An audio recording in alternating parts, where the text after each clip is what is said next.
দীর্ঘ ১৩ বছরের প্রেমের পর চলতি বছরের ফেব্রুয়ারিতে বিবাহ বন্ধনে আবদ্ধ হন জনপ্রিয় অভিনেত্রী মেহজাবিন চৌধুরী ও নির্মাতা আদনান আল রাজীব।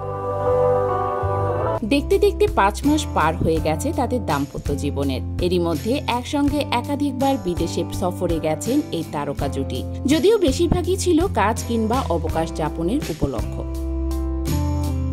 তবে এবার জানা গেল নিজেদের হানিমুন উদযাপন করতে তারা পাড়ি দিয়েছেন ইতালির শিল্প সংস্কৃতির শহর লেক কোমোতে।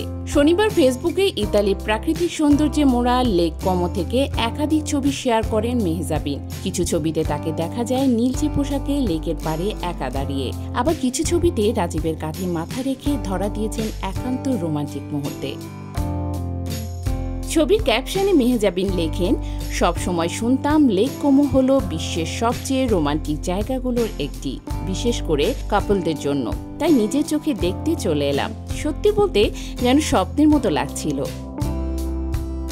আমরা ভাগ্যবান, কারণ আমাদের হানিমুনের কয়েকটা দিন এখানে কাটিয়েছি, শান্ত, সুন্দর আর ছোট ছোট মুহূর্তে ভরপুর, যা কখনো ভুলব না। তার এই পোস্টে ভক্ত ও নেটিজেনদের পক্ষ থেকে শুভকামনার জোয়ার বইছে। কেউ লিখেছেন সবচেয়ে প্রিয় জুটি, আবার কেউ মজা করে মন্তব্য করেছেন আপনাদের হানিমুন এখনো শেষ হলো না।